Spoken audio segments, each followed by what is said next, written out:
Meher Baba. Avatar Meher Baba ki Jai. Thanks to beloved Baba and Jai Baba to all of you. We are doing the session on Meher Baba on death, and this is session number 8. Page 327 of Discourses, chapter Reincarnation and Karma, part 6, the operation of karma through successive lives. Incarnations governed by law of karma. In the successive incarnations of an individual soul, there is not only a thread of continuity and identity manifested in personal memory and revived in the case of advanced souls, but there is also an uninterrupted reign of the law of cause and effect through the persistence and operation of karma. The successive incarnations with all their particulars are closely and unfailingly determined by rational law, so that it becomes possible for the individual soul to mold its future through wise and intelligent actions. The actions of past lives determine the conditions and circumstances of the present life, and the actions of the present life have their share in determining the conditions and circumstances of future lives. Successive incarnations of the individual soul yield their full significance only in the light of the operation of the law of karma. I don't think this paragraph requires much of an explanation except in few parts where Baba says, the successive incarnations with all their particulars are closely and unfailingly determined by rational law, so that it becomes possible for the individual soul to mold its future through wise and intelligent action. In other words, there is a continuity of the operation of the law of cause and effect. That is the law of karma. That means that whatever we are facing, experiencing in this life, the good, the bad, the ugly, is nothing but the result or the fruits of the seeds that we have sown in the past. So here Baba says that the actions of past lives determine the conditions and circumstances of the present life. There's hardly much that we can do about the experiences that we get experience in this life, because the seeds have been already sown. But we can modify it, we can alter it, we can change it, we can do many things with it. That will come a little later. So here Baba says, and the actions of the present life have their share in determining the conditions and circumstances of future lives. Sorry. In other words, whatever we are experiencing is the harvest. Our focus is on the harvesting season. Once we change the focus to the sowing season, that means we are sowing, what seeds are we sowing in the present life, that those fruits, vegetables, whatever you call it, will come in the future life. So we need to be very present moment oriented. What Baba calls it the eternal now. We need to be aware, we need to be mindful, we need to be focused, we need to respond each situation in life in a manner that the result or the repercussion or the fruits or the harvest of that which we have done in this life should be nice, beautiful, noble, enjoyable in the future life. When I say future life, it does not necessarily mean in the next form, in the next body. It could mean future. Any moment other than the now is the future which will follow. So here the paragraph gives importance to these two aspects. Whatever we are facing is of the past. Whatever you are inputting now will become a combination of the past as well as what we have inputted now as the fruits or the harvest of the future. Karma persists through mental body. The intermittent incarnations in the gross world are also Are apparently only.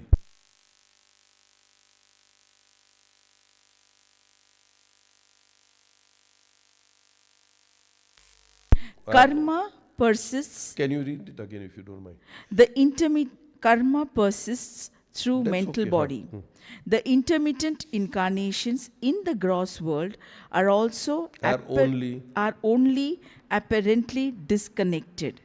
Karma persists as a connecting link and determining factor through the mental body, which remains a permanent and constant factor through all the lives of the soul. In other words, the physical form keeps on changing, but the continuity in the operation of the law of karma is because these karmas, which means not only actions but the result of the actions, the imprint, the impression is on the mental body. And we all know that when we leave the gross form, the subtle and the mental body persists, and that becomes the continuity link. The law of karma and its manner of operation cannot be fully intelligible as long as the gross body and the gross world are considered to be the only facts of existence. If we consider the gross body as the only facts of existence, why is it that somebody is born lame, blind, whatever it is, some kind of disease, some kind of whatever you call it, deformity? There is no logic. Why is it that God being so merciful, God being so just, is giving such births? So the only intelligible rationale behind this is the law of karma, which operates unfailingly, and it is registered or molded or impressed in the mental body. And the mental body is a continuity. The physical body keeps on changing. Karmic determination is made possible by the existence of the subtle and mental bodies and worlds. Otherwise, the karmic determination will not take place at all. If the karma were only to be lodged in the gross body, then it is over. The gross body is gone, cremated, buried, whatever you call it. But because the karmas are loaded in the mental body, and that is why there is a continuity of the law of karma. Mental and subtle bodies. The plane on which one can possess physical consciousness is the gross world. The planes on which one can possess consciousness of desires are in the subtle world, and the planes on which the soul can have mental consciousness are in the mental world. Here the important word is consciousness. Every human being has all the three bodies: gross, subtle and mental. Where is my consciousness today? It's in the gross body. Although I am also simultaneously utilizing the energy of the subtle body and the mind of the mental body, but I am doing it unconsciously and indirectly. I am not conscious of it. So here Baba says that a person, in order to have a gross consciousness, must have a gross body. The planes on which one can possess consciousness of desires are in the subtle world, and the planes on which the soul can have mental consciousness are in the mental world. In other words, a person who is mental conscious, that means he is either on the fifth or the sixth plane, also has a gross body, also has a subtle body, but his consciousness is focused primarily or only on the mental world. So he does eating, drinking, sleeping, walking, talking, everything, but he's not conscious of such thing. He's only conscious of himself being the mind. The source of desire is to be found in the mind, which is on the mental planes. Here, the seed of desire is attached to the mind. The desire exists here in a latent form in the same way as the tree is latent in the seed. The mental body, which is the seat of the mind, is often called Karan Sharir, or the causal body, because it stores within itself the seeds or the causes of all desires. The mind retains all impressions and dispositions in a latent form. The limited I or ego is composed of these sanskaras. However, the actual manifestation of sanskaras in consciousness as expressed through different mental processes takes place in the subtle body. In other words, the mind is the seat of desires, where the desires are latent in a seed form, but they only start manifesting in the subtle body, that is, and then later on, I think, of course, Baba would say, it would be actually applied or implemented through gross actions. So in other words, the seat of desires is the mind. The manifestation of desires happens in the subtle body, only this manifestation, and then the actual application of those desires happens in the gross body, gross world. Formation and continuation of ego mind. The soul, which in reality is one and undifferentiated, is apparently individualized through the limitations of the mental body, which is the seat of the ego mind. The ego mind is formed by the accumulated impressions of past experiences and actions. And it is this ego mind that constitutes the kernel of the existence of the reincarnating individual. The ego mind, as a reservoir of latent impressions, is the state of the mental body. The ego mind, becoming spirit and experiencing activated and manifested impressions, is the state of the subtle body. The ego mind, as descended in the gross sphere for creative action, is the state of a physical incarnation. Thus, the ego mind, which is seated in the mental body, is the entity that contains all the phases of continued existence as a separate individual. All right.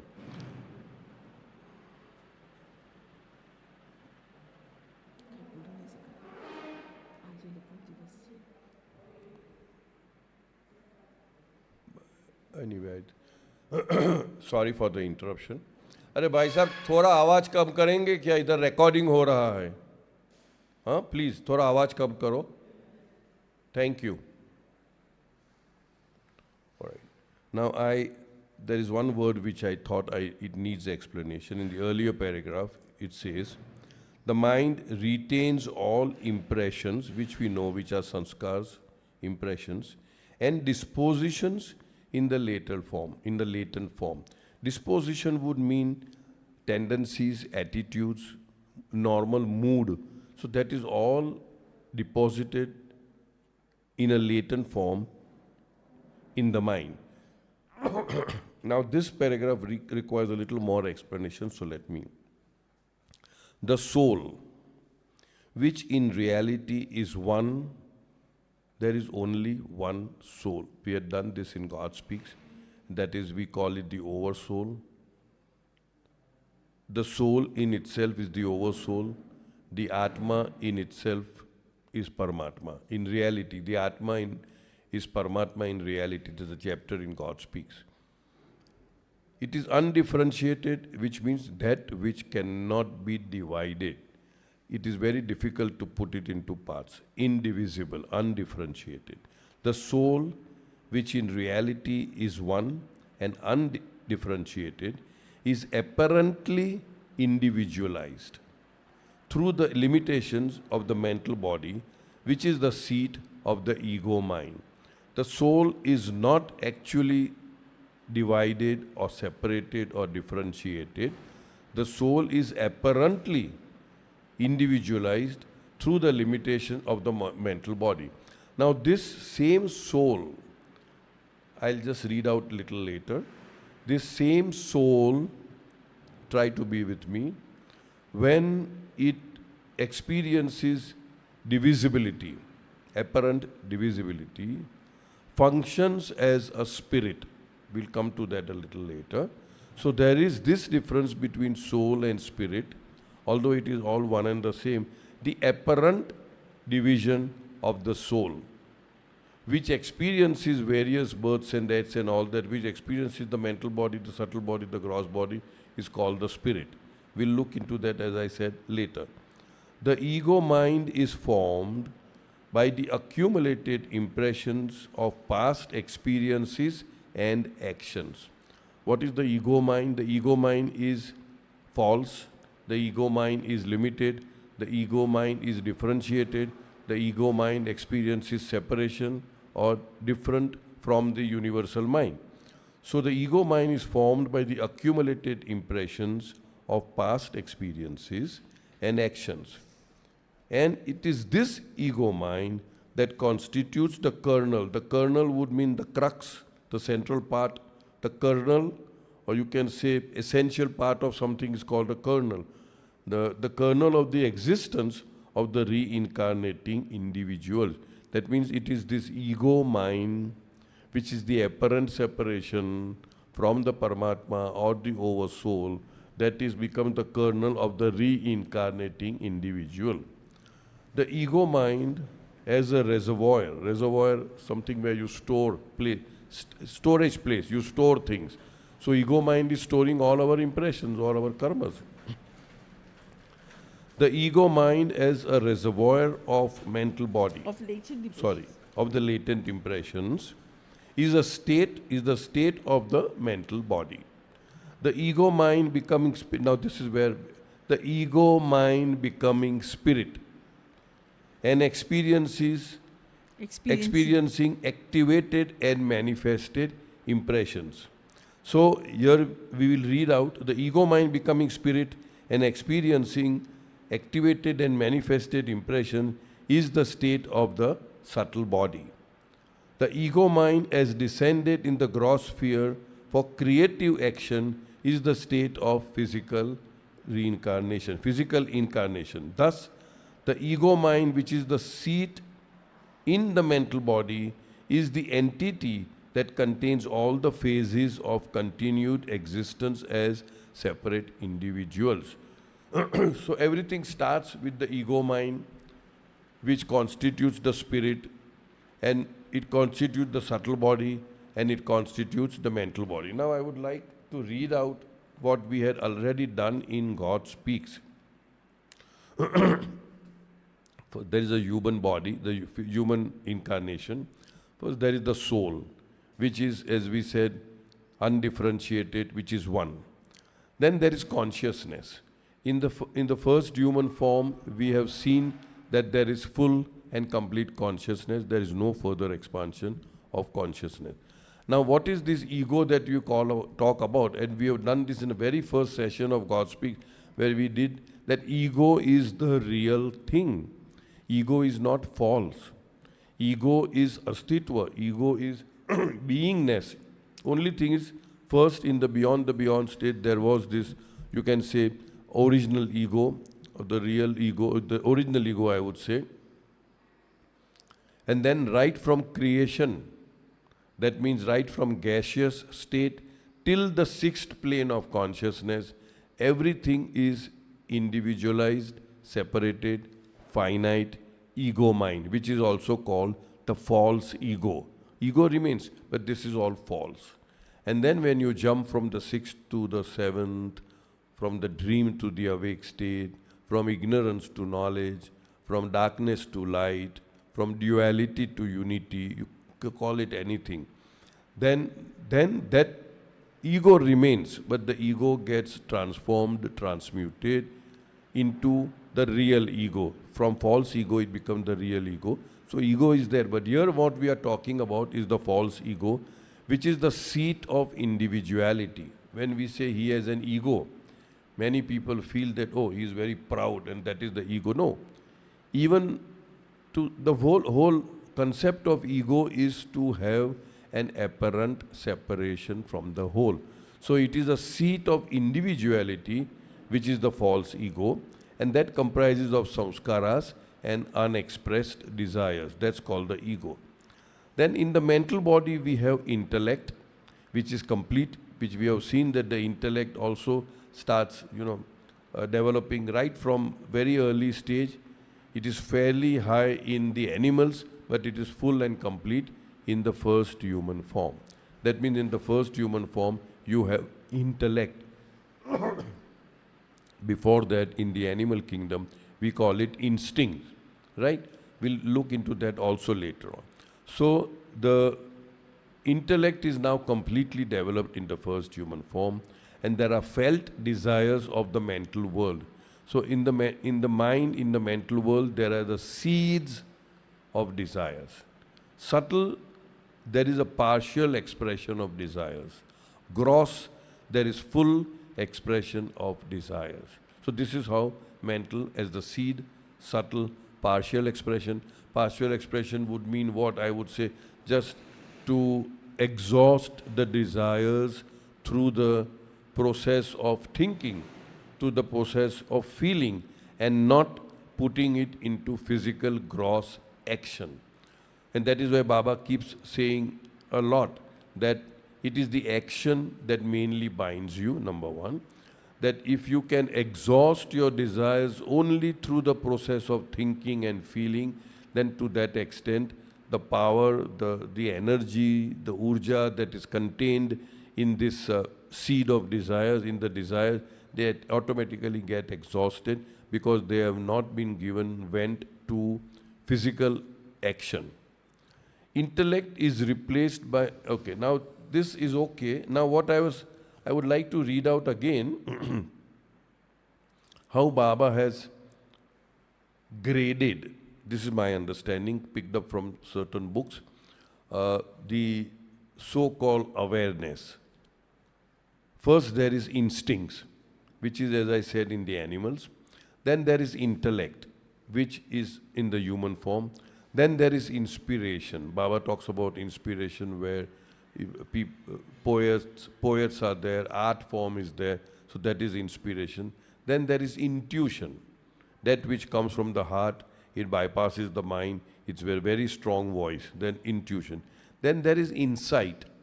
Insight would mean inner sight, that opens up gradually around the fifth plane of consciousness. Then there is illumination. That means illumination would mean the mind seeing the soul, but not yet one with the soul. That is illumination. And then finally it is realization. This is how Baba had graded it.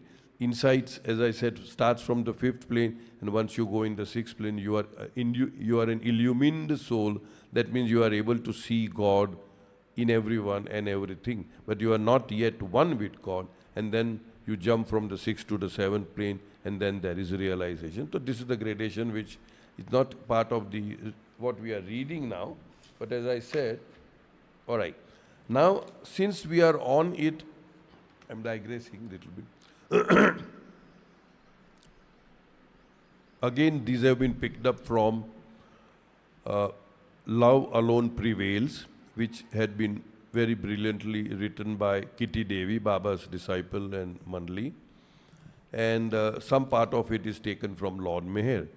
There sometimes is a confusion whether this is a soul or a spirit or a self. Is there any difference? What is it? So I'll just read out, or Soumya can read out. Basically, it doesn't require any explanation, but in reality, there is only one.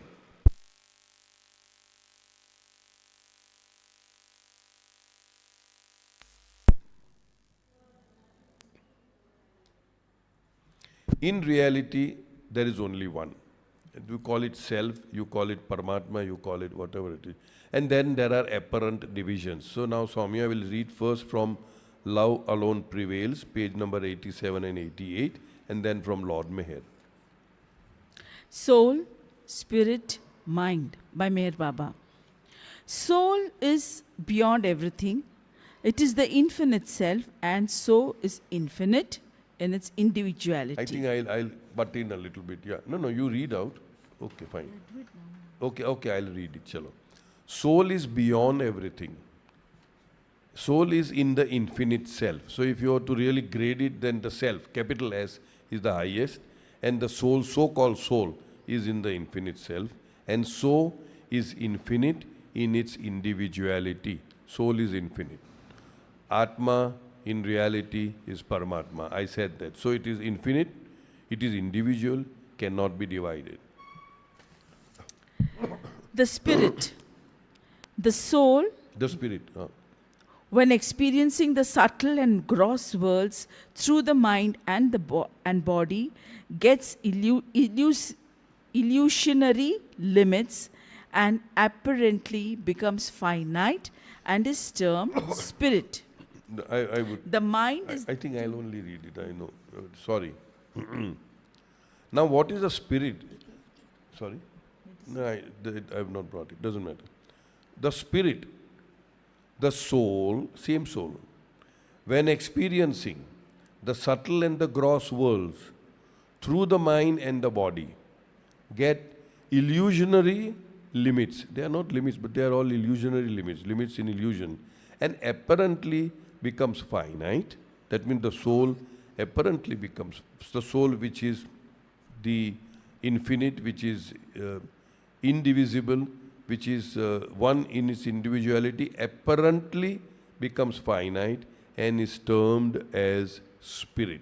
So in short, we are all, you can say we are all spirits. It is the spirit that experiences the subtle world and the gross world through the medium of the mind. The mind is the medium of the spirit. The mind is the medium of the spirit to accommodate the impressions of its experiences and to work out and express impressions in forms of thoughts and desires. So that is the mind. It is a medium of the spirit to accommodate the impressions and to experience it by way of thoughts and desires. Now body. There are three bodies. We know that: the mental, the subtle and the gross. These are the three vehicles for the experiences of the spirits through the mind. The mind might be compared to a cup. Mind is a cup, a crucible, a container. And intellect may be compared to milk in the cup. Intellect has nothing to do with desires, but mind has everything to do with desires. In other words, the milk has nothing to do with the cup in that sense, but the mind has to do with desires. The intellect is thought power which the mind experiences. Now these are the certain statements which to a fairly large extent clarifies the difference between the self, the soul, the spirit, the mental body, subtle body and the gross body. This is from Love Alone Prevails, page number 87 and 88, Kitty Devi. Now, this is another one which has been taken from Lord Meher, the first edition, the original USA publication of Lord Meher, volume number 5, page number 1746. On Sunday, December 11th, this was in 1932, Meher Baba discoursed about reincarnation, explaining what spirit means. The soul always remains the same. It is only the spirit which reincarnates and takes successive possession of bodies. People do not understand what spirit is and only vaguely use the term. There are so many terms used for one aspect. This Baba is explaining. The soul is infinite. We did that. Everlasting and pure. At present, you do not realize the soul. Once you realize the soul, then you are one with God. You realize infinity. At present, you do not realize the soul, and your mind means everything to you. Yet, the mind is not you, but what clothes are to the body. The mind is what clothes are to the body. You are not the mind that feels and experiences everything. You are not the ego. You are the soul. Until it is realized, that means until the soul is realized, until God is realized, until self is realized. That's why God realization is also termed as self-realization. Until it is realized, The spirit has to reincarnate and change bodies. You change your clothing when it becomes old, and so it is with the body. How we change our clothing, so it is with the body. The body keeps on changing. That means body is like a cloth. The mind remains the same. The soul you all have had so many bodies, yet your soul never changes. It is the spirit, again Baba is repeating, which reincarnates again and again until you get back to the source of all, which is Baba, which is self, which is the soul. So I thought this could give additional input to what we are reading, because there is a reference here about spirit. So that is why. So again, let me see. The ego mind, this is where it came from. The ego mind becoming spirit and experiencing activated and manifested impressions is the state of the subtle body. It is experiencing impressions. The ego mind, as descended in the gross sphere for creative action, is the state of physical incarnation. Thus, the ego mind, which is the seat in the mental body, is the entity that contains all the phases of continued existence as a separate individual. I hope that is fairly clear to us. Yeah. Stored impressions determine conditions of incarnation. The ego mind, seated in the mental body, takes lower bodies according to the impressions stored in it.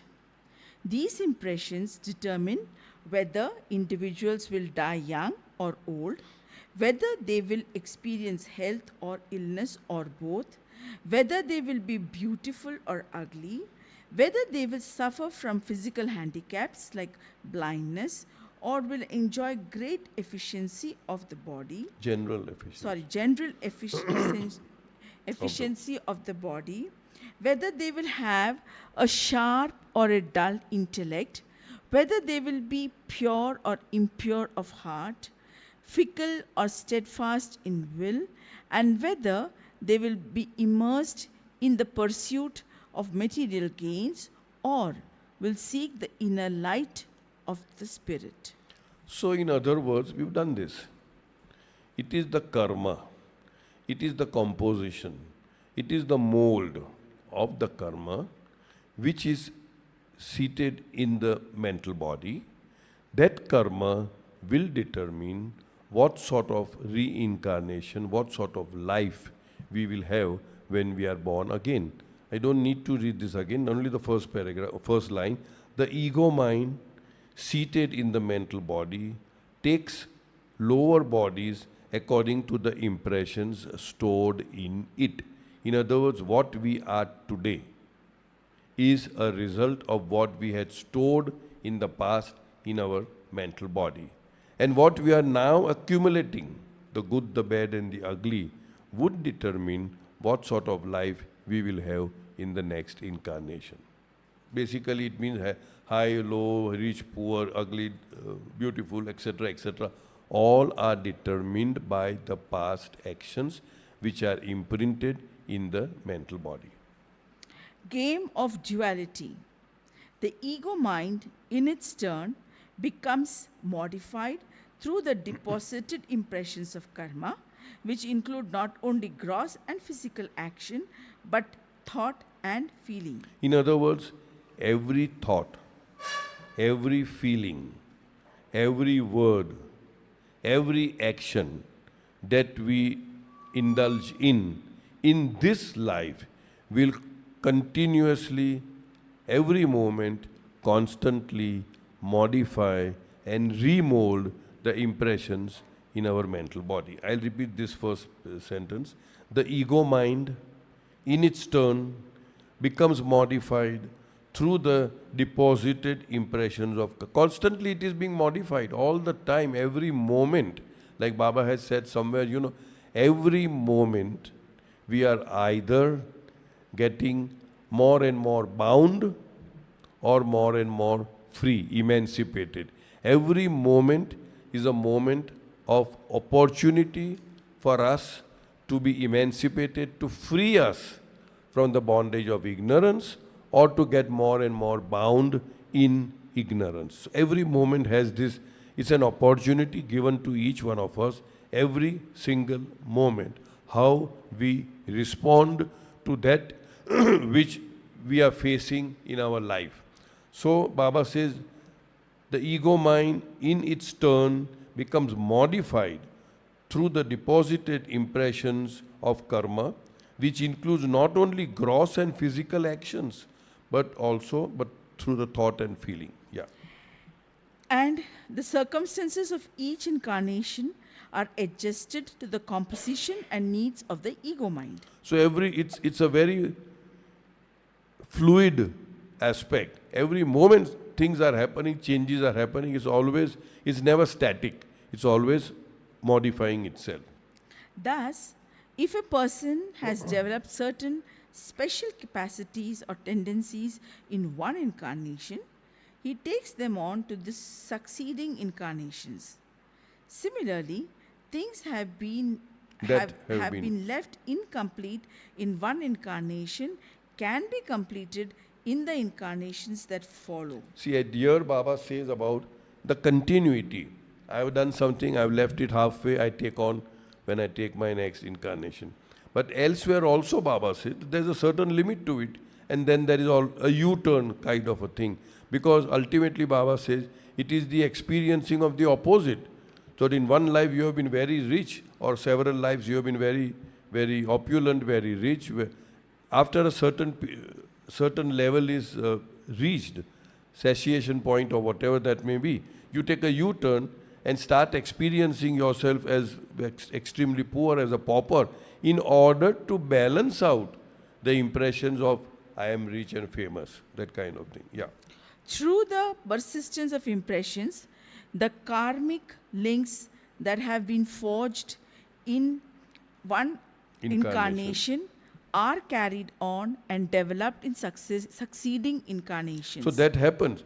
Now, when I talked about the U-turn or the opposite impression, the only one exception to this, in my understanding, would be your spiritual development, your spiritual growth.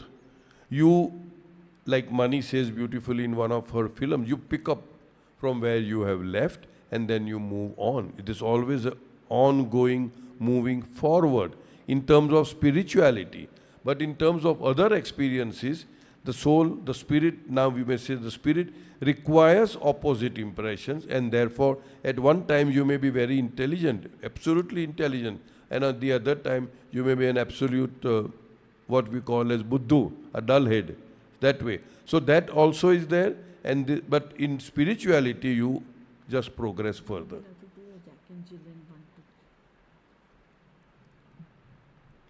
Those who have been closely associated with each other through good or bad dealings, therefore, tend to have recurring contacts. So recurring contacts between people are those who are closely connected in the past incarnation. Now, I generally use this as an example that if you are hating somebody very deeply, I just can't stand this person's face, I just get mad at something. What does it mean? It means that you will have to come again in the next birth, and you have to meet that same soul, the same spirit again, and you have to give the experience of the opposite. In other words, if you are terribly hating somebody, you may in the next incarnation terribly or terrifically, you can say, love that person. So I would never love such a person. Then I say, then don't hate him or don't hate her, because the law of karma is such that it can only be balanced out through the operation of opposite. So if you are very deeply entangled in any kind of emotional entanglement, physical entanglement, good or bad, here Baba says the word, those who have been closely associated with each other through good or bad dealings, therefore tend to have recurring contacts.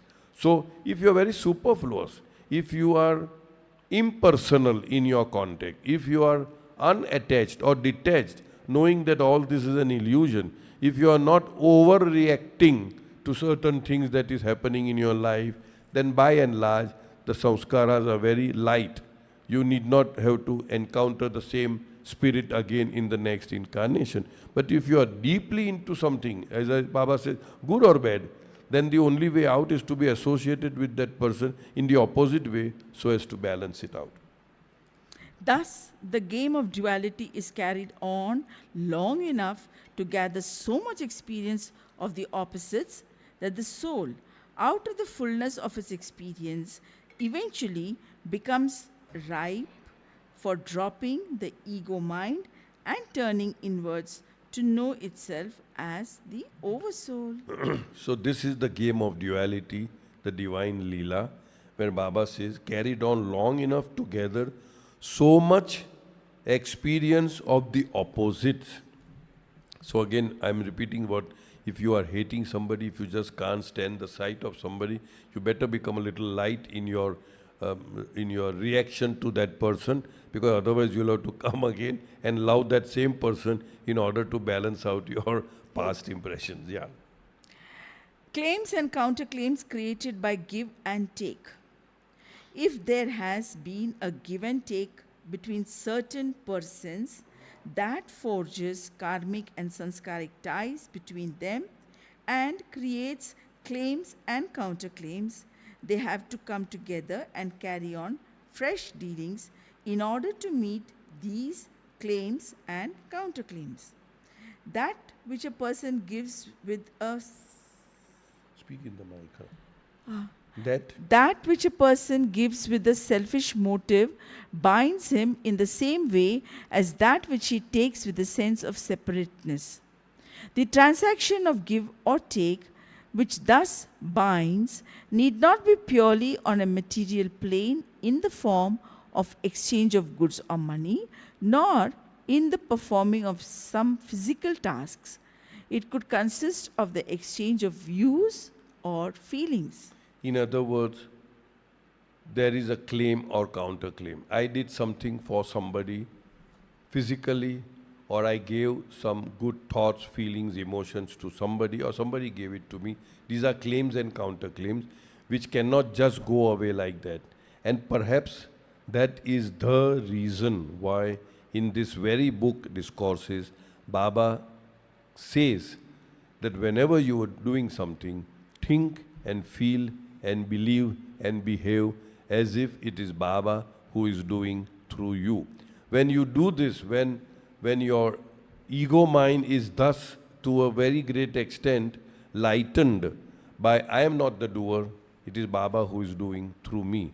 Baba uses the word that we need to create or generate a provisional ego which is subservient to that of the Master. Our Master, Lord and Master is none other than Meher Baba. So we need to create that ego would mean that anything that I am thinking, feeling, speaking or doing, if you say that it is Baba who is doing all this through me, then to a very great extent, we are lightened and we don't have to keep coming. We do not first of all create a link of claim and counterclaim. So obviously we are that much lighter in our samskaric load.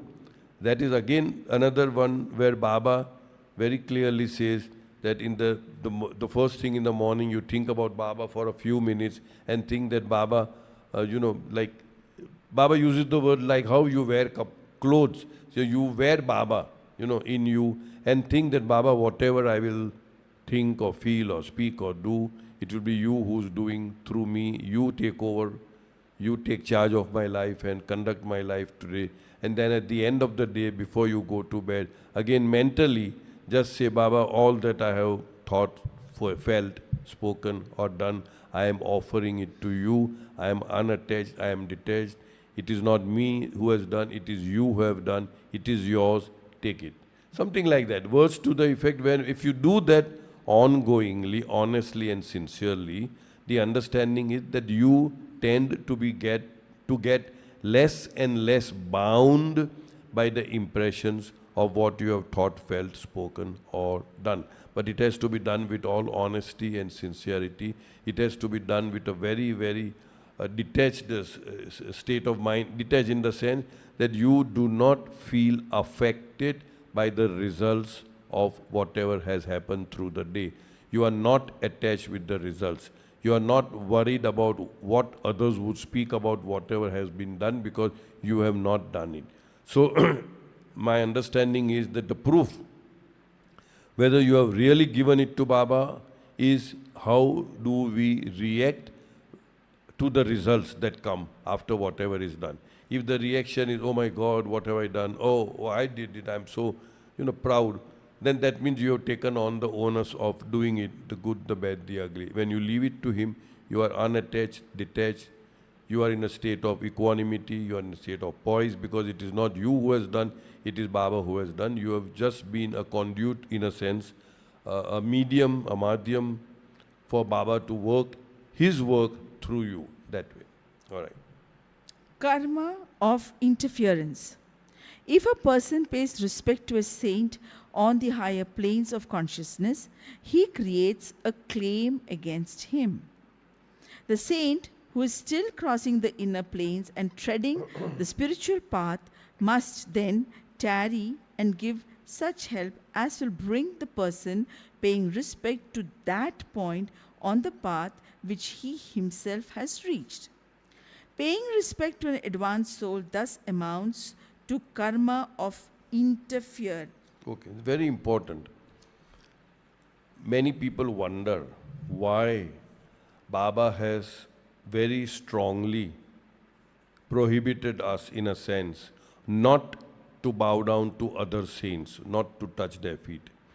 Again, here we must understand that there is the pratha, the practice of paying respects to your parents or to your elders. When you leave home in the morning, you just bow down to the parents. That is not what is considered here. What is considered is that you actually run after a spiritual guru, a master, sadhu, sant, purush, whatever, and be at his feet and touch his feet in the hope that you get some benefit. And yes, you may get a benefit, there's no doubt about it, because you are offloading your impressions or samskaras on him. What I'm trying to convey is that could be one of the reasons why Baba told us not to do this, because it is a hint.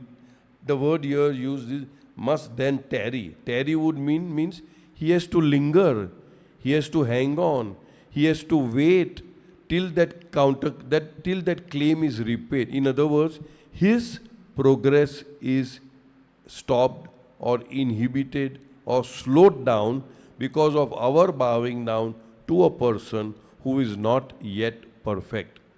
If you bow down to a perfect master, avatar, they are the ocean, they can absorb any kind of garbage, they will not be polluted. But if we if we do that to another sadhu, sant, mahapurush, yogi, mahayogi, mahatma, whatever you call it, who are the intermediaries, who are still on the path, who have not yet achieved perfection, then by doing this, you are stopping them in their own progress. And perhaps that is the reason why Baba, in his infinite love for those people, are telling us not to bow down. Again, it is because of infinite mercy and wisdom of Baba that he tells us never to allow anybody to bow down to you. Again, I say, if it's just a respectful bow, that's a different thing, perhaps. But not to bow down like you stretch your leg and allow somebody to bow down to you, because then you are taking over the other people's karma, impressions, and your progress, spiritual progress, is hampered. And Baba has said, that was the order given by Baba to the Mandali. If perchance somebody bows down to you or creates some kind of a respect for you in terms of sastang namaskar or just bowing down, then you have to repay that respect in exactly the same manner, because you don't want to carry on somebody else's load, for the simple reason that we are not yet perfect. So both ways, you should not bow down, you should not allow somebody to bow down, and there is a very sensible logic to it, that doesn't help. It doesn't help any of them. So here, okay. Wow. Yeah, please. Yes. Perfectly okay. What is Baba the has intent? cleared it. Baba has very clearly said it. Sorry? Intent is what? Correct. The intent is what is important. This is a mark of respect. And I had read it somewhere. Baba also had this habit of bowing down to his parents before leaving home. I think it is in Bailey's diary or that way. So that is not, the intent is not that I am making you a guru or I am offloading my sons. The intent is respect. So it is the intent or the motive behind what you do that is important. Mike. Not working, okay. The question is from Naman, is it okay to bow down to parents? And I said yes. Yes. I have read it. It is written in Baba's own words and all. If I find it, I'll let you know. And I have also heard or read Erach explaining this in the Mandli Hall. So it's perfectly okay to bow down. Yes. You can. Okay. Yeah. So we can find out the source. There's no problem. Huh? So the question was whether we can buy. I said yes, perfectly okay. There's no harm in doing it. Soumya interjected and said very, very rightly that it's the intent or the motive behind the act that takes precedence over the act per se, so to speak. So it's perfectly okay. And Baba, see, the point is this is how I think. Once we are in the love orbit, in the divine fishing net of the avatar of the age, even a thought should not come to us to go and follow somebody or bow down to somebody. But just in case, supposing you come across somebody, by all means pay your respect. There is no harm in paying. In fact, it is good to pay respect. But don't run after them. Don't go after them in the thought that you will get something from that person which you think Baba is unwilling to give you. I will narrate a story now here. We still have about 10 minutes. Am I right? Okay. The story will not take 10 minutes. Baba was giving but there was a Savas program. The details I don't know. But in that Savas program, there was a person who was on the spiritual path, on the planes of consciousness. And said the story. Sorry? You said the story. I am not. Sorry. All right.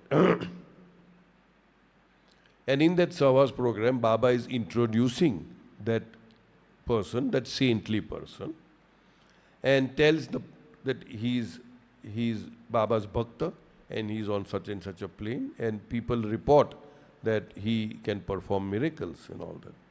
He does give you some boon and some miracles and all that.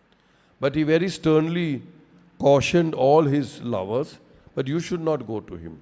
You should not go to him. So that was over. The day was over.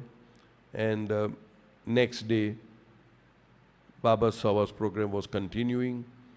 And one of the Savasis had gone to this person, disobeying Baba's instructions, and must have asked something. Now Baba is, as he always says, Ustado ke Ustad. He is a very shrewd master, very loving, very kind, very benevolent, very forgiving, but at the same time, you can't fool him. So he somehow, as usual, says, how did you sleep? The usual thing, did you sleep well? Did you eat well? Did you pass motion and stuff? We all know that was Baba's way of asking individuals. And then he pinpointedly asks one person, so how was your day? And what did you do after leaving from here, after the Savas program?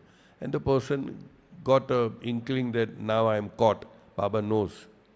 Then he said that, Baba, I just went and met him. Baba's mood became very furious. He was angry. He was not happy about it. Why did you go? I told you not to go. So now this person thought himself very wise. So he said, Baba, in Hindi we say, uh, okay, you are a saudagar, means you are like a wholesaler, you know. And my requirement was such a small thing. I had very small request or requirement. So I thought, why should I trouble you? Why should I disturb you? I can get it from here only. Because he's like a retailer kind of thing. Words to the effect, of course. Baba was furious. And then what Baba said is very, very important for each one of us to remember. He said, even that small, whatever, even that he cannot give unless I permit him.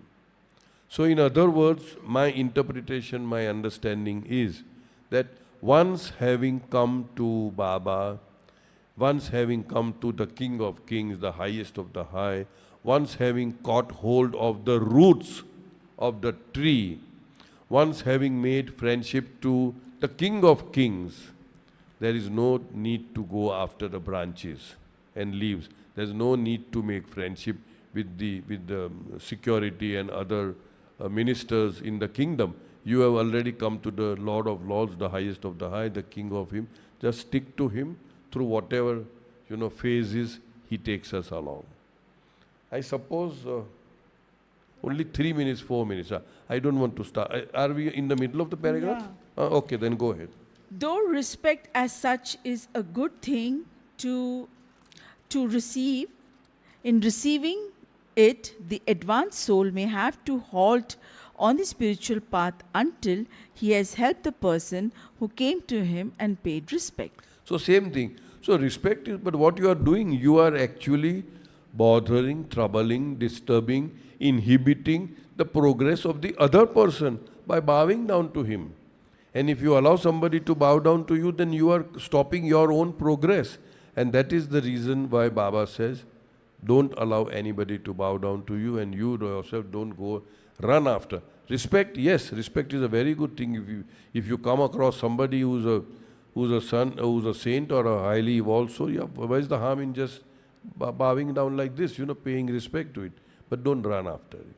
So I think here we complete. Now, I think we did it last time. We said that we are trying to contain the sessions within 1 hour, because the feedback that we get is that 1.5 is a little too long for people to really focus their attention on. So thank you very much once again, and thank you, beloved Baba, for this lovely session. Avatar Meher Baba ki jai. And thank you, Naman, for being so magnanimous and dependable. Yeah. Thank you, Baba. Jai